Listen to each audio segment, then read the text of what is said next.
የዴቭ እናትና አባት በድንገት ተነስተው ወደ አደይ ቤተሰቦች ጋር አመሩ።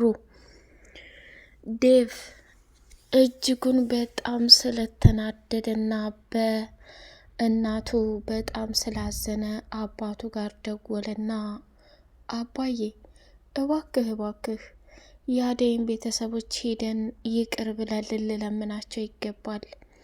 አባዬ አደይ እኮ በቤተሰቦቿ ምንም ድርድርና ቀልድ የላትም። በሰዓቱ እናቴ የአደይን ቤተሰቦች ስለተሳደበችና ስላዋረደቻት ክብርና ማንነቷ የቀነሰባት መስሏታል።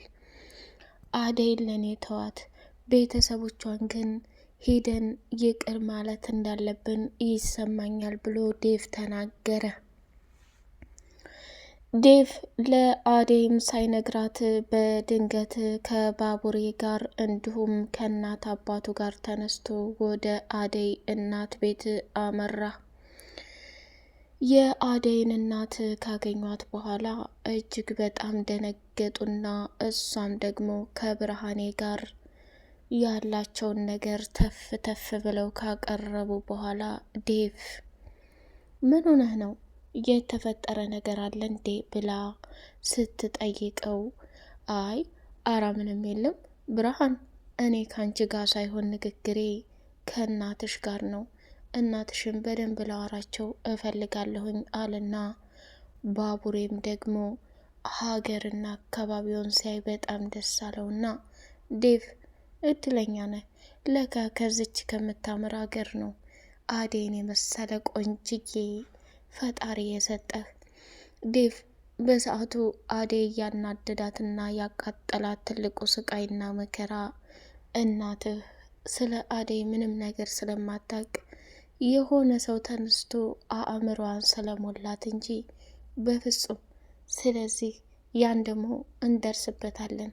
ዋናው ነገር አሁንም ቢሆን እናትህ ወደዚህ ቦታ ላይ ለመምጣት ፈቃደኛ ስለሆነች በጣም ደስ ብሎኛል ብሎ ባቡሬ ለዴቭ መልካም ምኞቱን ገለጸለት። አደይ ከለሊ ጋር ሁና ለሊ አንቺም በኤላ ስትሰቃይና ስትቃጣይ ኖርሽ፣ ህመሙን አልተረዳሁልሽም ነበር የኔ ውድ ጓደኛ። ለካ በወንድ መከዳት እንዲህ ያማል እንዴ? እኔ እኮ እናቱ ከፍ ዝቅ አድርጋ ቤተሰቦችን ስታዋርደኝና የራሴን ክብርና ማንነት ስትነካኝ በጣም ከፍቶኝ ነበር። አሁን ላይ ግን እየለመድኩት ነው መሰለኝ፣ መከፋቴንም ልረሳው ነው ብላ ለለሊ ስታመካክራት፣ ለሊም ደግሞ አደይ የኔ ቆንጆ አንቺን አይቶ የማይወድሽ ወንድ የለም። ሆኖም ግን የዴቭ እናት ያለ ምክንያት እንደዚህ ልትል አትችልም። እርግጠኛ ነኝ ያቺ ፍቅር ተንከሲስ የምትባል ወይም ከፍቅር ውጭ ማንም ጠላት የለም። ዴቭን እንዳታገቢውና ከዴቭ ጋር አብራችሁ እንዳትሆኑ የሚፈልግ ሰው ብቻ ነው ይሄን ሊያደርግ የሚችለው። እንደርስበታለን። የዛኔ ደግሞ አንገቷን ይዛ እበጥሳታለሁ እያለች ለሊ ፉከራዋን ቀጠለች። የዴቭ አባት ከአደይ እናት ጋር ሲገናኝ የአደይ እናት አደይ በጣም ጥሩና መልካም ሴት ናት። በሰዓቱ የኔ ሚስት ንዴታዊና ስሜታዊ ሆና የዴቭ እናት ብዙ ነገር ስላለች ስለ ቤተሰብ ይቅር እንድትሉን ነው የመጣ ነው ብሎ ሲጠይቃት፣ ልጄ ምን ሆነች? አደይ ምን ሆነች? እንዴት እናንተስ ቢሆን የሰውን ክብርና ማንነት ሳታውቁ አደይን ከነ ቤተሰቧ ሙልጭ አርጋችሁ ልትሰርቧት ትችላላችሁ ብላ ጨለለች። ሰላም ሰላም! ውድ የተከበራችሁ የተወደዳችሁ የሌላ ኤንድ የመሐመድ ቤተሰቦች እጅግ በጣም ተወዳጅና በጉጉት ስንጠብቀው የነበረው የአደይ ድራማ እንደቀጠለ ይገኛል። ቻናሉን ላይክ፣ ሰብስክራይብ እያደረጋችሁ ለምታበረታቱንና መልካም አስተሳሰባችሁን ለምትሰጡን ውድ ቤተሰቦቻችን ከልብ ከልብ እናመሰግናለን። አደይ ከለሊ ጋር ለቅሶና ሀዘኗን ቀጥላ ባቡሬና ዴቭ ግን ተመካክረው እናትና አባቴን ይዤ ሄጄ የአደይን እናትና አባት ይቅር እንድሉኝ እንዲመርቁኝና ወደ ጀመርንበትና ወደ ነበርንበት የፍቅር ህይወት እንድቀጥል እፈልጋለሁ። ባቡሬ ለአደይ አንዴ ብቻ አይደለም ብዙ ዋጋና መስዋዕትነትን ከፍያለሁ፣ እባክህ እርዳኝ ብሎ ለባቡሬ ሲያማክረው፣ ባቡሬም ደግሞ ለሊ ብዙ መንገድ መሄድ አትችልም፣ እሷንና አደይን እንደምንም ብለን አስቀርተን ራሳቸውን እንዲጠብቁ ካስጠነቀቅናቸው በኋላ ቀጥለጥ ብለን የተፈጠረውንና እየሆነ ያለውን ነገር በሙሉ ለአደይ እናት ይቅር ትላቸዋለህ። ዴቭ አደይ ላይ ያደረገው ነገር ከባድና አደጋ ተጽዕኖ ነው ብሎ ባቡሬም ነገረው። የዴቭ እናት እንግዲህ ለተፈጠረው ነገር በሙሉ እጅጉን በጣም ስትናገር የአደይ እናት ደነገጠችና የመጨረሻ ማስጠንቀቂያ ሰጠች።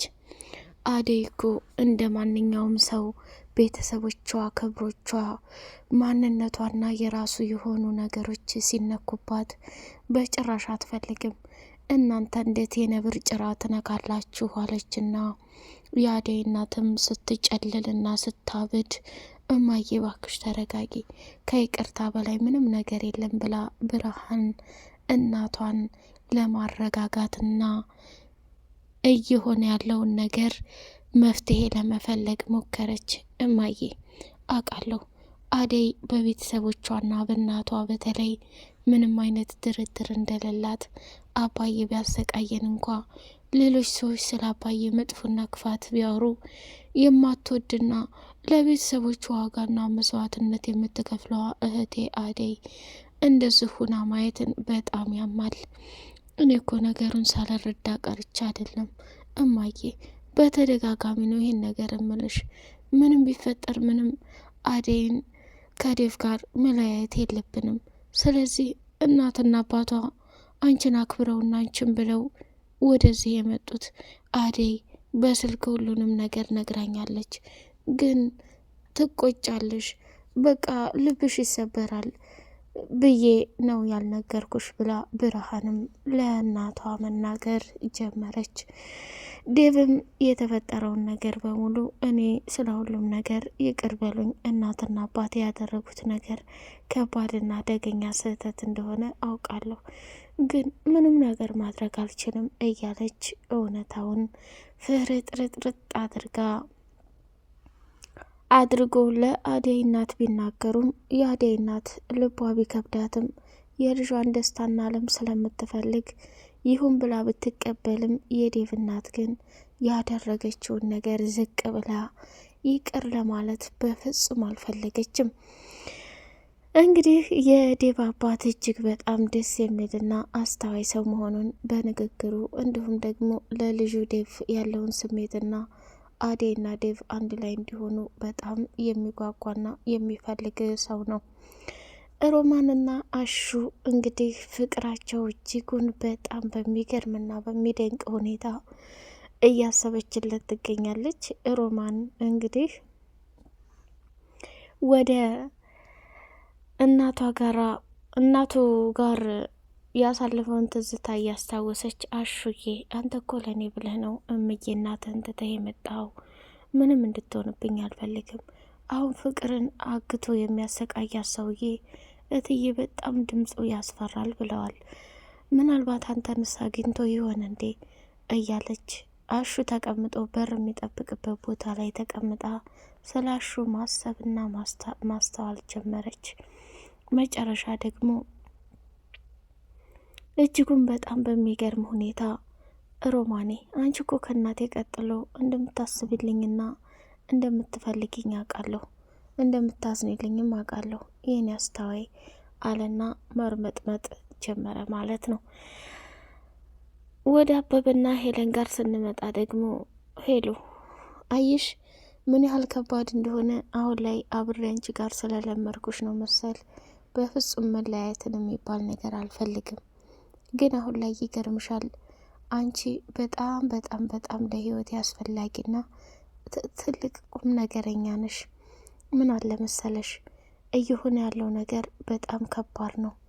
ደግሞ እውነቱን ስነግርሽ ያደረሽልኝ ውለታ ሁሉ ተከፍሎ አይዘለቅም።